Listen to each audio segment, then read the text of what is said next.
What's up, guys and gals? My name is Splattercat. We are here in the Nerd Castle with the next episode of Legend of Grimrock. In the previous episode, we had gone along with Randolph, Hedgerow, Hank, and Truffletongue, and I don't mention Amaranth because apparently her name didn't stick. I don't know. I thought I named her, but I guess I did not. So what we're going to be doing today is continuing through level 2, hopefully getting it finished. I don't know if that'll actually occur, but oh, I know what we need to do right here. We need to go, like so, and through we go. Now then, let's have a look around. And if I feel like I'm a little bit slow during this part of the playthrough, bear with me. I forgot to record, so I've already seen this area once before. And the problem therein being is that, let's take this, and we'll take like the slightly burned out torch. And then we'll have him use that right there. There we go, much better. So if it seems like I know what's coming right here, that's because I recorded the next episode already, but I forgot to turn my microphone on. And so having made a major organizational mistake, I now have a fair bit of precognition for what's coming in this area. The things that have concerned me thus far in this playthrough, we'll talk about that for a second. We still don't have a ranged weapon for our rogue, and while she's doing okay by just boosting strength right now with her throwing weapons, that's not going to last forever. Sooner or later, we're really going to need her to actually have abilities that are conducive to her class and her spec. And so now that we've got that key, I think we had to go back in here. And there was like a double, yeah, there was a door with a double key back here. And so we'll go back in this way. And we will, let's rest for a second. That's the first thing that we should do. And so like any good adventurer, we're dreaming of gear. Are you still there? I know a way out, but I can't make it there by myself. We need to work together. Descend towards the bottom of the mountain. I'll meet you there. Okay, giant smoky gear monster. I totally trust that you're not up to anything sinister. Let's go ahead and slam some keys into these locks because it's only appropriate that when you put a key in a lock that you should slam it. Locks are... it's terrible, you know? The locksmith is just causing me all kinds of violent tendencies lately. Ooh, there we go. That's going to be helpful. We got another thing of poison bolt. Whatever. Don't really care about it because as of right now, we haven't fought a whole lot. Oh, okay. Well, that was a simplistic solution. I was looking for something a bit more grandiose, but that's fine. Whatever. It's all good. So we've got a fun guy over here. We'll go ahead and set him ablaze because our mage has plenty of mana in reserve and we all leveled up at the same time. Everybody wanted to finish simultaneously. Aw, how cute. How lovey-dovey of them. Let's go ahead and handle our level ups. What I want to do with Hedgerow Hank is I really wanted to get him to light armor proficiency and then boost swords until he hits thrust or whatever, slash I think. Let me finish off this other fun guy here. It really does look like our throwing knife breaks when it hits him. I did want to point that out. From the graphical perspective, it looks like our knife shatters the second it hits the fungi. I'm like, that's the hardest mushroom I've ever seen. Let's go and we'll level her up. And I think she was going for daggers. I'd like to get her up to stab for the attack that does double damage. That seems nice. On this side, I think I'm going to leave her alone until we figure out... I mean, we really need to find her a missile weapon, and I don't know when we're going to find one. And so that leaves us in this weird spot where I don't want to allocate her points until I know what we're looking at here, because I don't want to leave her with a lackluster amount of missile weapon skill or a lackluster amount of dodge, so I'm a little bit stuck until we find her a weapon. With Hedgerow Hank, I'm going to leave Fire Magic where it's at. Spellcraft, I'm kind of interested to see what these spells are with Spellcraft that we're going to be unlocking. So maybe we'll go a couple points into Spellcraft. I mean, I'm thinking that taking it up to 10 at the bare minimum is probably a good idea so that you can get the 25% boost to casting speed. And I didn't check these walls. Hold on. Let me check these walls for anything that might be useful. Alright, nothing. And it sounds like there's something on the other side of this wall stomping around quite angrily. Oh, we got another fun guy. He's doing all kinds of mushroom slaying here right now. There we go. So now he's out of the way. Throw the food on her. Another pit root bread. Very, very good as I use my plosives to talk about pit root bread. And I don't think... Take another torch. Push a button. with a gear on it, because that doesn't seem too threatening. And this is back here going to open. So let me go ahead and get started on this fungus. What it tries to do is it tries to get you caught in a pincer attack right there. But unfortunately, the game doesn't have any way to really predict where the wandering mobs are going to be by the time you open that switch. And so you kind of end up in a weird situation where I've only seen that booby trap work as intended, like maybe once. Go ahead and murder. Oh, hell, we're taking rounds. Okay, so we need to duck that. We'll go ahead and get started on him. Or her, or it, or whatever sex the fungus is. The best way to fight those is just to, like, square strafe like that, because he tries to throw things at you. And so if you can't get a straight shot, it's actually a pretty effective way for you to keep yourself alive. We're going to rest for a little bit because our HP is looking incredibly suspicious. It's loitering on street corners, it's wearing a hood, and I don't like that. What the hell?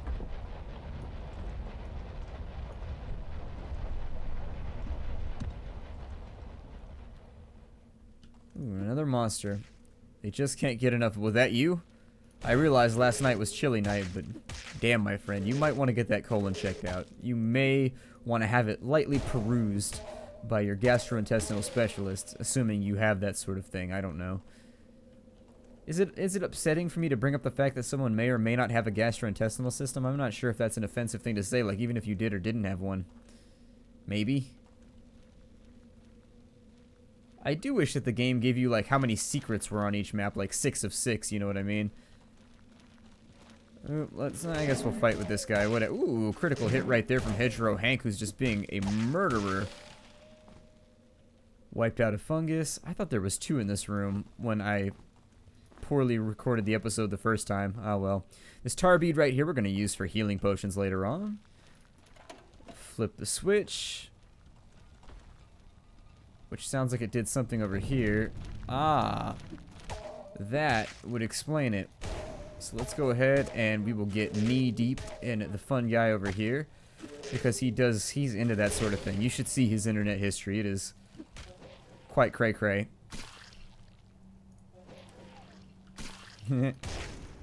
Shananana. There we go. We've dodged a couple of his rounds. Oh, hello. Phalanx helmet. Okay, we'll put that on him. Oh, you need heavy armor proficiency. Okay, so we should probably work towards that. Oh, I also need to put his light armor on. My god. He actually did not get as much out of that as I thought he would, but this does allow us to redistribute some of the gear elsewhere. So our mage now has, our second rogue has a little bit of extra armor, which is good.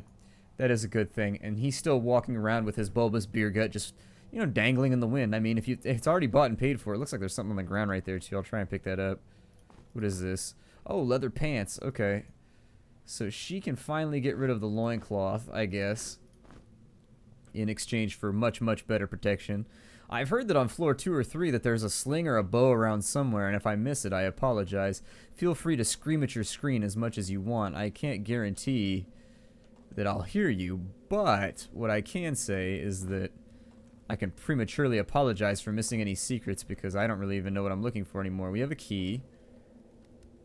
I don't see any other little switchy wall things here. Oh, hello. Nomad boots. Okay, so those are going to prematurely stop us. Well, they're going to preempt any chance that we might be getting frustrated or angry with our adventure. It gives 2 armor and some frost resist.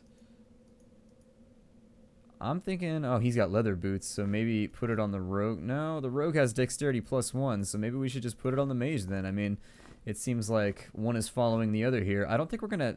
Do I need to hold on to any of this extra loot? I have no idea, and if you could all enlighten me if there's going to be a vendor or something later on where we can trade things, I would appreciate it, but I don't know if I should be holding on to all of these random pieces of equipment. It seems sort of futile at the moment. Let me throw these alchemical agents all on one character so that they're not clogging up everybody else's inventory. There we are. He's just wielding a bramble like it was a weapon. A nettle. That's a fun word, nettle. It also depends how you enunciate it, though, because if you say, like, nettle, where you use, like, a D sound right there, but if you actually say nettle, I don't know, it seems like a happy word. Nettle seems like the name that you would give to, like, a happy little gnomish guy. His name is Nettle.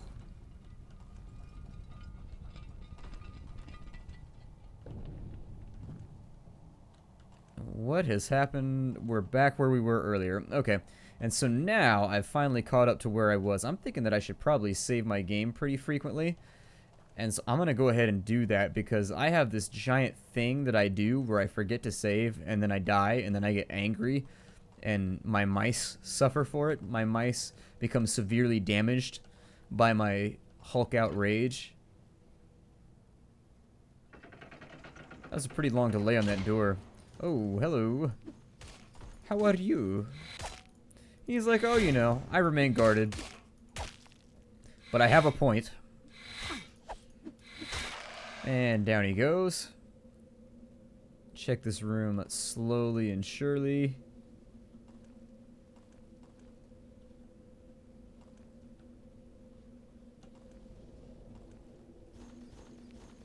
Ooh. Hi there.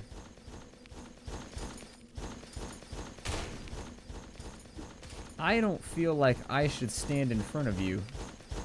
I feel like that might be a tactical folly. Ooh. Ow. Oh, you kill individuals of the group, so it's basically like a 4-stack of those? Oh, wow, that's pretty dangerous. That could have severe repercussions if you don't really, like, stay out of that thing's reach. Okay. Dead guy, can we take his armor? I don't think he's going to use it, although he does look like he's enjoying a rather amazing posthumous yawn. Ah, well.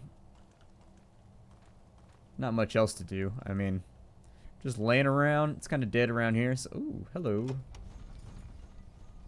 Ooh, there's a critter in there. And so, as with everything else we've encountered during this journey, we shall attempt to give it de flambe. Because everything's better when it's crispy and battered. Oh, that counts as a secret. Very, very good. I don't see anything on there except for some bones and some old dead guys. What is this? Oh, a crate. Okay, well, let's unpack it and see what's going on here. We've got a health potion. Okay, not too terrible. Not too shabby. A poison shield. We have a lot of poison accessories lately. Leather brigandine. Not going to be super useful for us. Oh, no, it is. It's better than what we have. Okay. Alright. Nice. And so the sand mole hide vest is already not very useful to us, so I guess we'll probably dump that somewhere. Use it to weigh down a switch or something. I'm going to sleep right here in the corner because that always seems to be the best plan.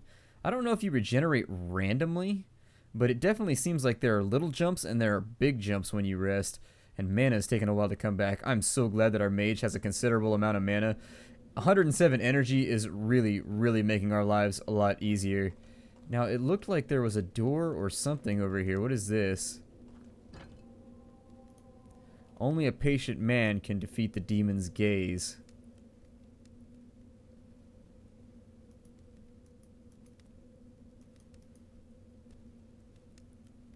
So do we just, like, stare at it? I don't know how this works. Oh, yeah. Oh, no!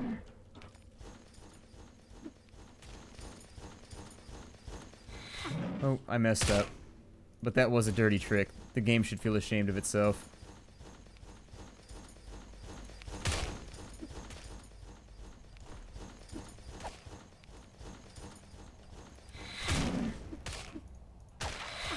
Ow! My rogue is looking very, very destroyed.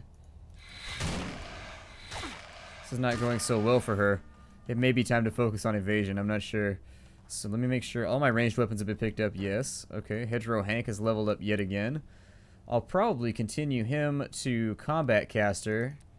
So there it is. Improved Combat Caster seems even better, although going all the way up to Archmage seems pretty useful too.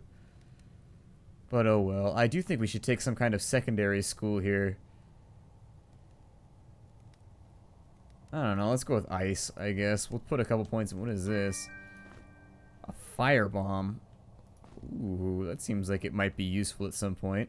Although it's a little bit lackluster. That's a consumable item, so I'm never a fan of looting consumables as major treasure.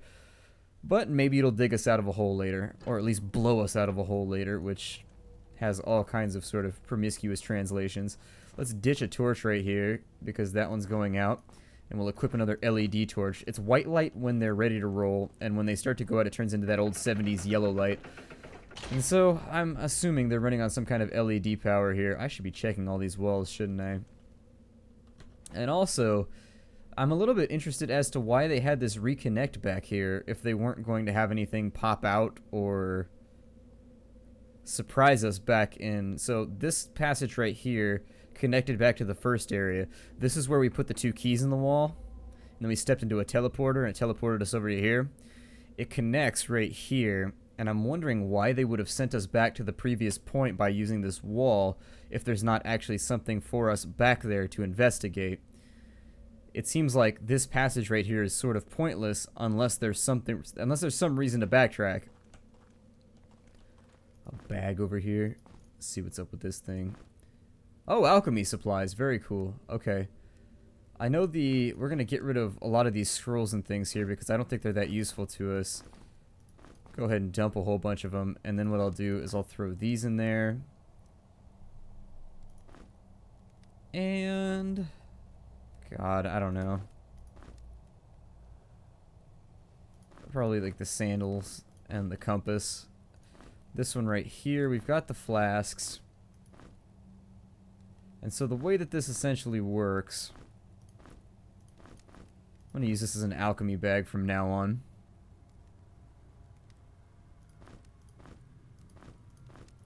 Those don't stack, which is disappointing. But what you do is you right click this right here. Actually, that won't work. Okay. So you click on... I need both out. Damn it. So essentially what happens, and I'm going to make one of each just to show you. You right click on the mortar and pestle, and then you're going to put this in here, you put the tar bead in there, and blammo, you get yourself out a healing potion. And I think that will stack. Oh, they don't. Okay, so you've got to be careful. It's also quite weighty if you look at it. It's almost taking up an entire kilogram. Almost said pound, but I didn't know if we were in metric or imperial.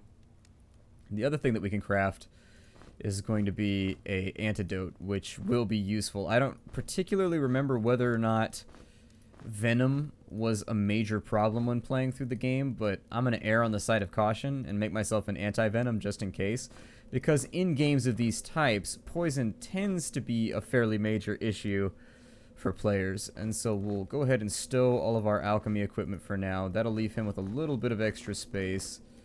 He is carrying around a lot of torches, but he's sort of the guy that does that for us, so it's not that big of a deal. Are people ready to eat yet? He's looking pretty hungry. We'll go ahead and get him fed. We'll get her fed. He's still got a little bit of time on his hands until he needs to be fed again. I feel like I'm talking about a Tamagotchi or something here. That crate might be useful for storing things. In fact, let's give that to him. Ooh, it's very heavy, though. And that'll be our torch crate. That'll actually be the place to condense his inventory, where we can keep all of our flammable sticky objects on sticks. And so there it is. That makes everything look a lot cleaner for him. I'm pretty happy with that arrangement. So on this side, we look like we have the exit.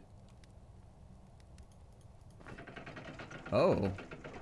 Taking torches can open doors. I feel like I should know that, but it still remains a surprise to me when I take a torch and a door opens. Let's backpedal for a minute, because I don't remember seeing... Did we get the iron door on this floor? It doesn't mark the iron door either, so it can be difficult to note whether or not you actually found the iron door. Let's go back over here, because I think this is hinting at something. We'll check some of these other areas that we were in already. I'm going to use the crystal to both save my game and restore a little bit of my own health. And let's have a little quick peek around, because I am feeling like maybe we missed something.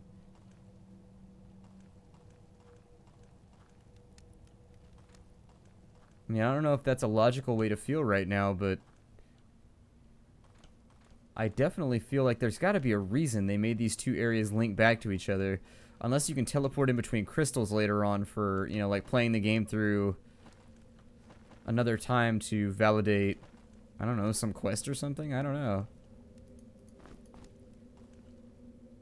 I suppose I'll start fiddling with all the torches just to see if anything happens.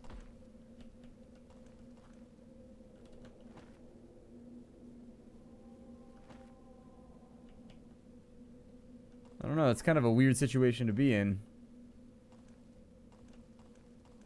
Because I am very, very suspicious of the fact that we have not seen an iron door anywhere. And in fact, I'm willing to bet that's probably it, right? No, that was the exit. Let's look for any edges on the map that we haven't explored. Although everything's looking pretty solid right now. It's looking like we hit every nook and cranny. Except for right there.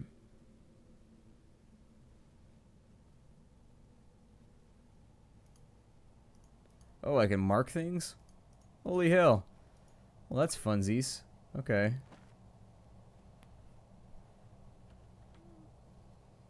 I'm still not...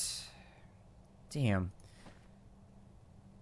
I should start marking things then in my map, which I think I will.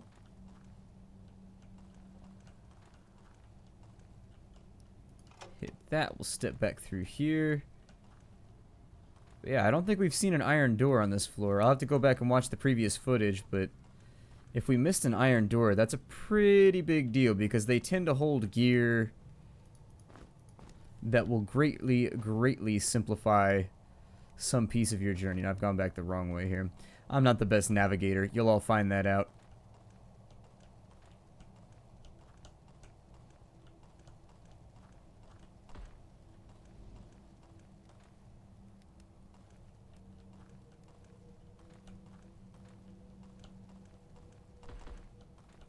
Punch the wall a few times just in frustration. And I suppose we will descend now to the next floor. I mean, we've only got a couple minutes left in the episode. So what I'm thinking is that I'm going to break it off right here, and I'm going to check and see if we found an iron door on the second floor. And then if we have, I'll go ahead and I'll try and start the game up right in front of the iron door so that we can do all the puzzles on camera. And then we'll come back down here. My name is Splattercat. Thank you for joining me in the Nerd Castle for another episode of Legend of Grimrock. I look forward to seeing you all in the next episode. Take care out there, everybody, and as always, hi-do.